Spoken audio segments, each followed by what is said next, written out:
kayo guys, naganda ng pagkain ng ating mga alaga. Ito buling dito. Tingnan mo.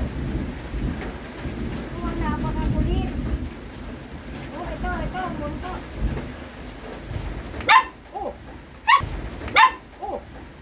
Tingnan mo. Siya ng sabaw ng malunggay. At tanglad. Ito, hindi yan makulit. Mag-aantay lang yan kung kailan may laman ang plato niya. Ito talaga, tingnan mo. Tingnan nyo. Para siyang may kaagaw. Siya lang naman yan mag-isa. Nakakatuwa sa kanya kahit walang ulam kumakain yan. Yun lang habang naghahanda ka, makulit siya. Tingnan mo, una siyang nakaubos.